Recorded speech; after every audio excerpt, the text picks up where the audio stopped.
4월 29일입니다. 우리 오늘은 열왕기하 11장에서 12장에 있는 말씀을 읽겠습니다. 11장. 유다왕 아하시아의 어머니인 아달라는 자기 아들이 죽었다는 말을 듣고 왕족을 몰살시키라고 명령하였다. 그러나 아하시아의 아들 요아스만은 죽음을 면했는데 그는 여호람 왕의 딸이며 아하시아의 누이인 그의 고모 여호세바에 의해서 죽음 직전에 구출되었다. 그녀는 자기 조카와 그의 유모를 성전 골방에 숨겨 아달라의 손에 죽지 않게 하였다.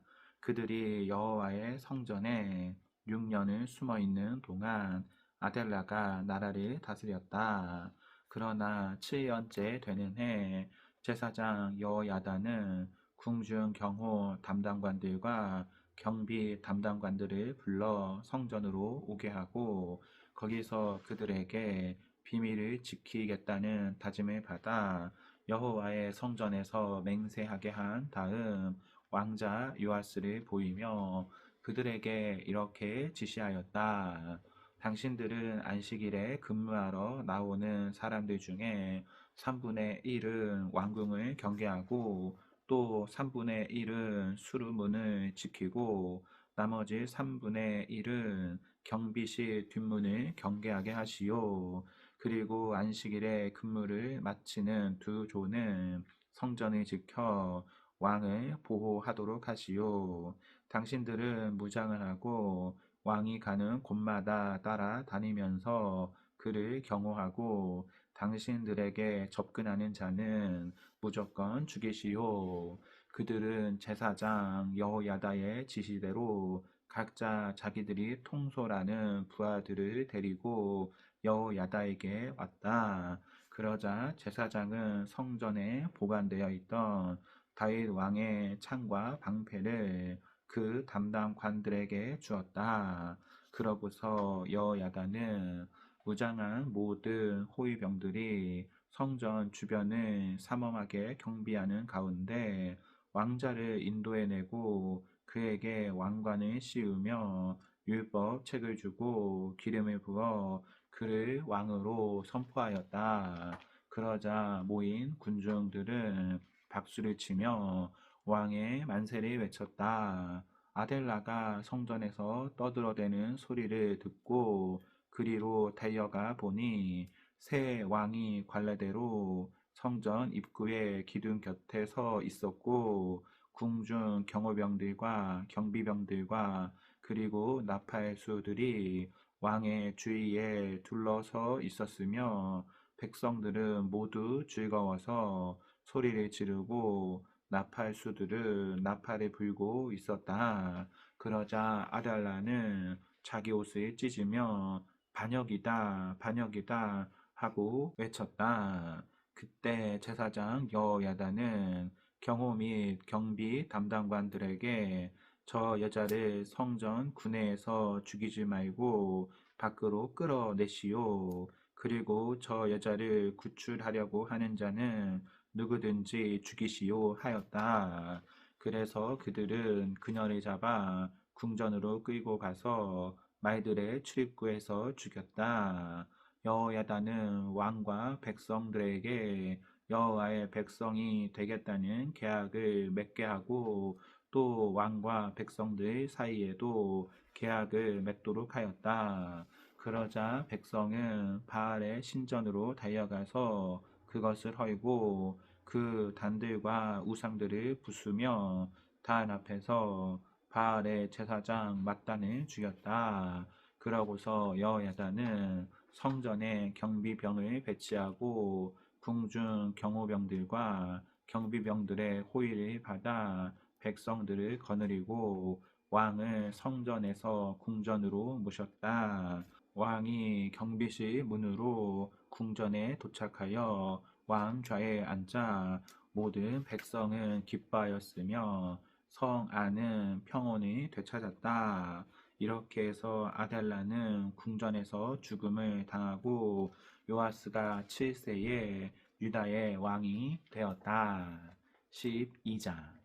이스라엘의 예후 왕 7년에 요아스가 유다 왕이 되어 예루살렘에서 40년을 통치하였다. 그리고 그의 어머니는 브엘세바 사람 시비아였다. 그는 제사장 여야다의 교훈을 받는 동안 여호와께서 보시기에 옳은 일을 하였으나 산당을 허이지 않았으므로 백성들은 계속 거기서 제사를 지내며 분향하였다. 어느 날 요아스 왕은 제사장들을 모아놓고 이렇게 말하였다. 여러분은 여호와의 성전에 바치는 예물, 곧 정규적으로 거둬들이는 인두새와 서약으로 바치는 예물과 백성들이 자진해서 바치는 모든 돈을 모아 성전을 수리하는 데 사용하도록 하시오. 그러나 요아스가 나라를 다스린 지 23년이 될 때까지 제사장들은 성전을 수리하지 않았다. 그래서 그는 여호야다와 다른 제사장들을 불러 물었다. 어째서 당신들은 성전을 수리하지 않았소? 이제부터 당신들이 거둬들인 돈을 보관하지 말고 다른 사람에게 넘겨주어 성전 수리를 하게 하시오. 그래서 제사장들은 백성들에게 돈을 직접 받지 않고 자기들이 성전을 직접 수리하지 않기로 합의하였다. 그때 제사장 여야다는 상자 하나를 가져다가 뚜껑에 구멍을 뚫어 성전 정면에 우측 단 곁에 두었다. 그래서 성전 문을 지키는 제사장들은 백성들이 성전에 가져오는 모든 돈을 받아 그 헌금함 속에 넣었다. 그리고 헌금함에 돈이 많이 모이면 궁중 서기관과 대제사장이 올라와서 그 돈을 계산하여 성전 수리 담당자들에게 넘겨주었다. 그러면 그들은 그 돈으로 목수와 건축자와 채석공에 임금을 주고 성전을 수리하는 데 필요한 목재와 돌을 사고 그 밖에 필요한 곳에 사용하였다. 그러나 여호와의 성전에 바친 돈은 은 대접이나 부의집게나 주발이나 나팔이나 그 밖에 금, 은 그릇을 만드는 데 쓰지 않고 오직 성전을 수리하는 데만 사용하였다. 그리고 성전 수리 담당자들이 아주 정직하게 일했기 때문에 회개의 보고를 받을 필요가 없었다. 그러나 죄와 잘못을 씻는 속건제와 속죄제의 예물은 그 헌금함에 넣지 않고 제사장들에게 주어 쓰게 하였다. 그때 시리아의 하사엘 왕이 가드를 공격하여 점령한 다음 예루살렘을 치려고 올라오자 요아스는 그의 선왕 여호사밧과 여호람과 아하시아가 여호와께 바친 모든 예물과 그리고 자기가 바친 예물까지 포함하여 성전과 왕궁에 있는 모든 금을 거두어 하사엘 왕에게 선물로 보냈다. 그래서 하사엘은 자기 군대를 이끌고 예루살렘에서 물러갔다.